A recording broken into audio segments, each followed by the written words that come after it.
Então, Cadu, em qual momento da sua vida você se interessou pelo concurso público, essas áreas?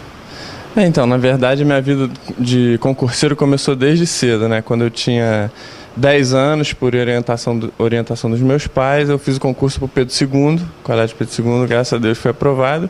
E aí, continuei estudando para concurso. Com 14 anos, eu passei no concurso do Colégio Naval. Fiquei lá na Marinha durante 10 anos, me formei oficial da Marinha. Até que um belo dia eu descobri que aquela vida não era para mim. E aí vi no concurso público uma boa maneira de sair da Marinha e ser bem remunerado e manter a minha estabilidade. E aí eu, como oficial da Marinha já, com um emprego, uma certa estabilidade financeira, eu resolvi estudar para concurso público. Começou a minha trajetória de concurseiro como adulto, né? O que mais lhe atrai na esfera pública, no serviço? Olha, para mim é um privilégio, né, ser um servidor público. Mas assim, não há dúvida de que todo mundo pensa primeiramente na estabilidade, né? E essa é a realidade do Brasil. A realidade do Brasil é que o servidor público, depois de 3 anos, vira estável, né? Não pode ser demitido ou ser mandado embora por qualquer motivo, como acontece na iniciativa privada. E esse é o grande atrativo, né? Muita gente fala de salário, flexibilidade de horário, mas eu acho que a estabilidade é o maior de todos. E ser servidor público, eu acho interessante porque, de certa forma, você contribui, né, como cidadão pelo desenvolvimento de uma melhor sociedade. Muita gente reclama hoje em dia na sociedade dos políticos, das corrupções, das coisas ruins que se tem na sociedade. E eu procuro fazer a diferença. E assim, trabalho num meio, trabalho com pessoas que pensam da mesma maneira. Eu acho que o concurso público faz com que as pessoas tenham essa consciência. Por quê? Porque é tão difícil entrar, sabe? É uma concorrência tão grande. E aí quando você entra, você dá valor a todo aquele seu esforço. Pensou em desistir da carreira pública? Olha, na verdade, assim, nesse meio tempo, quando eu resolvi voltar para o Rio de Janeiro, eu fui fazer o concurso do ICMS do Rio. O Estado do Rio de Janeiro já fez 5 concursos para fiscal do Estado, né? E aí no primeiro concurso eu estava em São Paulo, via amigos meus passando e voltando para o Rio. No segundo concurso a mesma coisa. Aí no terceiro concurso eu falei, vou estudar também para tentar voltar para o Rio. Fiz o terceiro concurso, não passei. Fiz o quarto concurso, não passei, né? Qual que seria um procedimento talvez de muitas pessoas? Desistir, né? E é aí que você tem que parar para pensar, né? O que eu fiz? Eu curti a minha tristeza, né, de não ter passado. Curti, fiquei lá uma semana me lamentando, com pena de mim e tal, mas aí esse período tem que passar. Você, concurseiro, que quer passar no concurso público, você tem que saber que, beleza, não passei nesse, vou continuar, bola para cima, né? Vamos lá. E aí foi aí, depois desse período, que eu continuei estudando e consegui a aprovação em primeiro lugar. Então, apesar de ter sido primeiro lugar em 2011, eu já tinha uma experiência de ter passado em concursos e de não ter passado em outros concursos. O fator diferencial nisso tudo é a motivação. Qual era o seu método de estudos? Como organizava a sua rotina? E o que você teve que abdicar para poder conseguir esse cargo? Isso. Antes de falar disso, eu queria continuar em relação ao assunto da motivação, né? Toda pessoa que vai estudar, vai fazer qualquer coisa na vida, tem que parar para pensar o seguinte: qual é a sua motivação, né? Nesse ponto, no concurso público, a motivação vai ser diferencial, porque você vai encontrar muitos obstáculos. Às vezes você não vai ter dinheiro para comprar material, não vai ter apoio da família, das pessoas em volta. Se você não estiver motivado, né, com a motivação certa, eu costumo falar que a motivação tem que ser positiva, né? Não o que eu não quero, o que eu quero deixar para trás, mas sim o positivo. O que eu quero? Eu estou estudando para quê? Eu vou passar para qual concurso? Quanto eu quero ganhar? Né? O que eu estou objetivando? Beleza, com essa motivação dentro da gente, você pode começar a se ater às outras dicas, né, que eu teria para dar. O seguinte: o método de estudo que eu utilizei foi simples de se ensinar, mais difícil de praticar. Foi o seguinte: todo o tempo livre que eu tinha, eu estudava. E aí eu queria entrar em outra dica desse mesmo assunto, que é a seguinte: importantíssimo o concurseiro, a pessoa que quer prestar o concurso, se conhecer.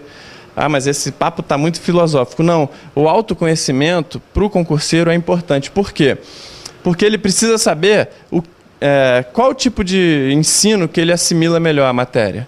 É visual, é assistindo uma aula, é lendo, é com esquemas, com figuras, né?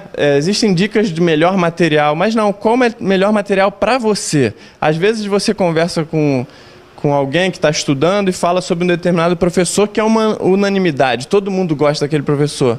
Aí eu chego e falo, poxa, mas eu não gosto, a metodologia dele não me agrada.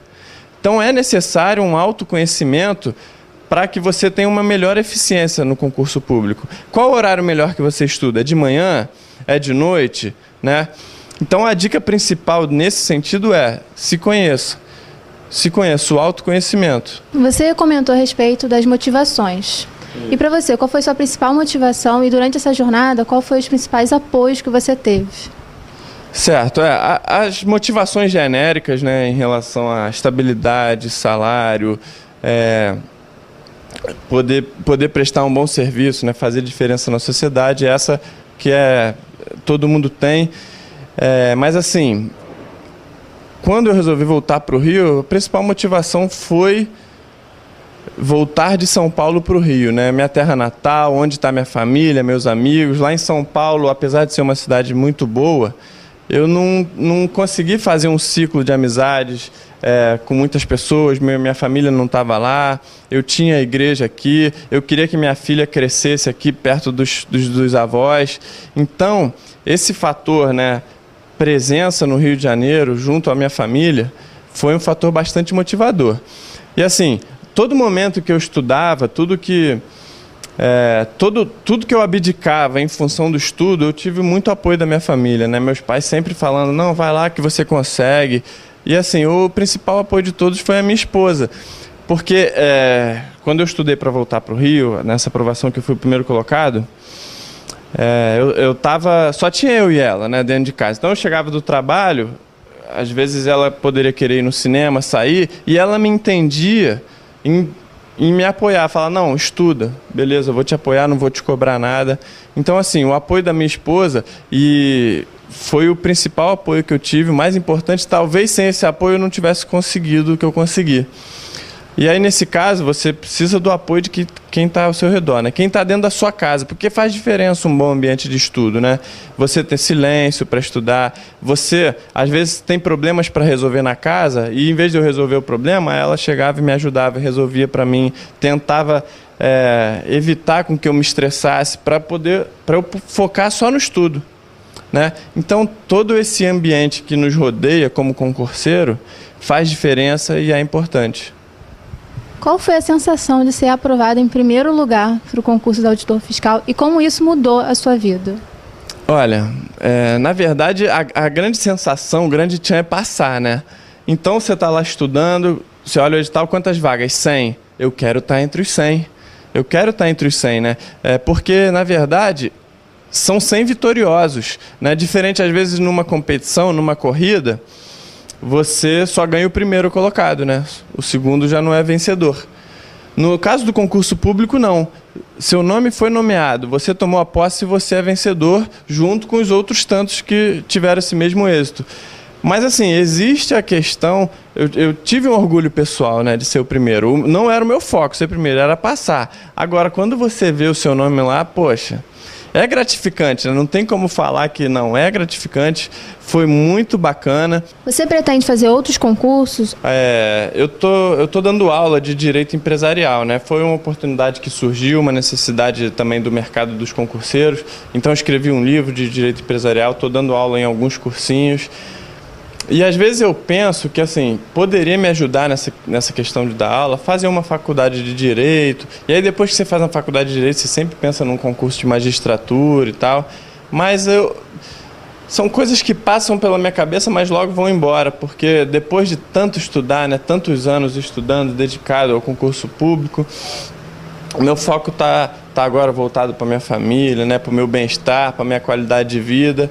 E talvez se eu voltasse a estudar tanto, eu não conseguiria manter essa qualidade de vida. Então hoje não, hoje eu estou muito satisfeito, estou bem, né, Eu acho que eu sou bem remunerado pela realidade brasileira, estou ocupando um cargo de prestígio, então estou bastante satisfeito. A resposta à sua pergunta é não.